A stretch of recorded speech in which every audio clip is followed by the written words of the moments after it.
चांगलं येऊन गेलं. डॉक्टर बाबासाहेब आंबेडकरांचा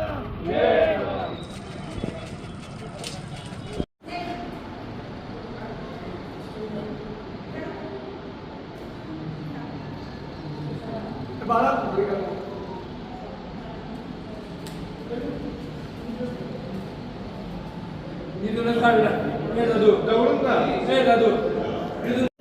आज बाबासाहेबांची जयंतीनिमित्त मी सर्व महाराष्ट्र यांना मी हार्दिक शुभेच्छा देते. डॉक्टर बाबासाहेबांनी संविधान लिहिलं नसतं तर आज आम्हाला इथं बोलण्याचा सुद्धा अधिकार आला नसता.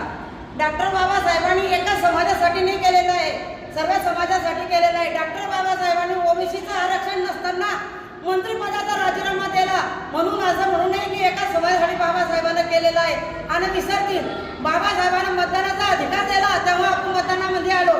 पूर्वीच्या राज्यात एक राजा महिलेच्या पोटीवर तो राजा होत होता, पण डॉक्टर बाबासाहेब आंबेडकरांनी मताच्या पिढीतून राजा तयार केला.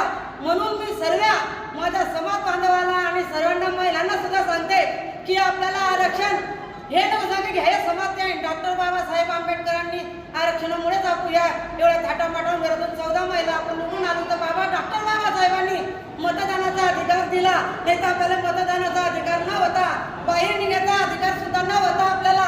म्हणून मी सर्व महिलांना कळकळीची विनंती करते की तुम्ही हे समजू नका आपल्याला फक्त डॉक्टर बाबासाहेब आंबेडकरांच्या संविधानामुळे मान मिळाला आहे. सावित्रीबाई फुले, महात्मा ज्योतिबा फुलेंनी जर सावित्रीबाईला जर बाहेर निघू दिलं नसतं तर आपण या महिला एवढ्या थाटामाटात इथं उभे राहायचो नसतो.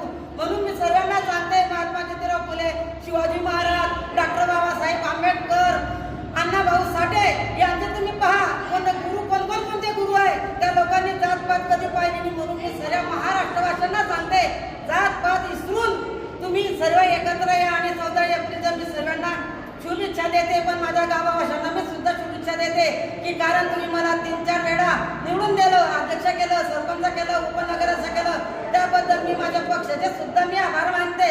संजीव भाऊचे आभार मानते, गिरीश भाऊच्या लक्षात यायचे व माझ्या सर्व कार्यकर्ते, आमचे तालुका अध्यक्ष असतील, आमचे अतुल भाऊ असतील, आमचे सर्व माझे नगरसेवक माझ्या सोबत आहे. त्याबद्दल मी सर्व नगरसेवकांचे सुद्धा मी आभार मानते आणि परत तुम्हाला शुभेच्छा देते. जय भीम. सर्वांना जय भीम. आज आपण इतक्या थाटामाटाची जयंती साजरा करतोय, पण ही जयंती साजरा करत असताना आपल्याला सगळ्यांना एवढं लक्षात घेतलं गेलं पाहिजे की बाबासाहेबांनी इतकं काही त्याग केलं आहे की बाबासाहेबांनी ना एका समाजासाठी, ना महिलांसाठी, ना पुरुषांसाठी बाबासाहेबांचं योगदान प्रत्येक माणसासाठी आहे. आणि अशा महामानवाची जयंती आपण साजरी करतोय. आणि आज आम्ही सर्व महिला, आज आम्ही पूर्ण 18 पगड जातीचे इथं जमलो आहे. कारण का हे बाबासाहेबांचं योगदान आहे. आपल्या देशाला इतके छान लाभलेले आहेत. छत्रपती शिवाजी महाराज, बाबासाहेब, ज्योतिबा फुले इतके महान लोक लाभले, म्हणून आज त्याचं फळ आपण आज जागतोय. आज आपल्या नुसते बाबासाहेबांची जयंती आपल्या पूर्ण नुसतं भारतात नाही तर अक्षरशः पूर्ण विदेशात सुद्धा ज्यावेळेस तिकडे संविधानामध्ये बऱ्याच ठिकाणी जय भीम म्हटल्याशिवाय ती संविधानाची सुरुवात सुद्धा होत नाही. आणि आज जय भीम म्हणताना इतकं स्वाभिमान आणि हे इतकं कृतज्ञता वाटतं ना. जय भीम म्हटलं म्हणजे इतकं मोठापणा वाटतं की आपण फक्त जय भीम म्हटलं म्हणजे झालं नाही.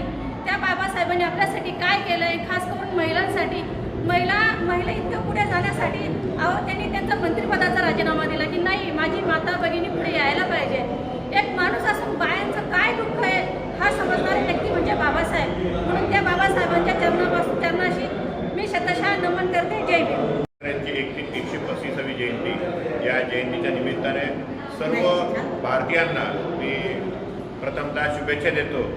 विचार ऐकल्याने आणि विचार वाचल्याने आपल्यात परिवर्तन होत नसतं, मात्र विचार आत्मसात केल्याने नक्कीच परिवर्तन होत असतं. बाबासाहेबांनी दिलेले विचार आपण वाचतो, ऐकतो, मात्र ते ऐकले आणि सोडले अशी पद्धत असते, असं होतं.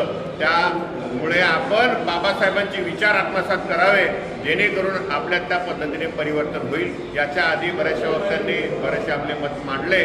महिलांना मतदानाचा अधिकार, नक्कीच महिलांना मतदानाचा अधिकार नव्हता, मात्र बाबासाहेबांनी निर्माण केलेल्या, ज्याला आम्ही आपल्या भारतीयांचा धर्मग्रंथ म्हणतो, असं संविधान, या संविधानाने तुम्हाला आपल्याला सर्वांना एकसंघ, समानता, न्याय आणि बंधुता अशी वागणूक आणि ज्या पद्धतीने मी या ठिकाणी बोलू शकतो याचा अधिकार त्या संविधानाने बाबासाहेबांच्या माध्यमातून आम्हाला दिला.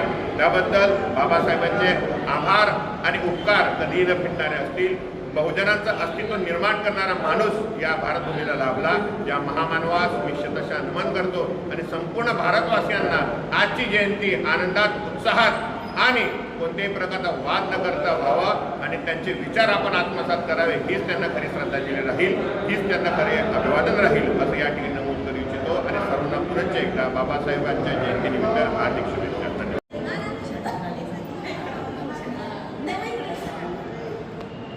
आज भारतरत्न डॉक्टर बाबासाहेब आंबेडकर यांची जयंती.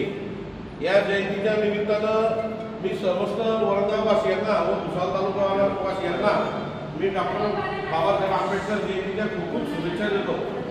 आज आपण मोठ्या उत्साहामध्ये डॉक्टर बाबासाहेब आंबेडकर जयंती सर्व समाजविषयक आपण साजरी करतो.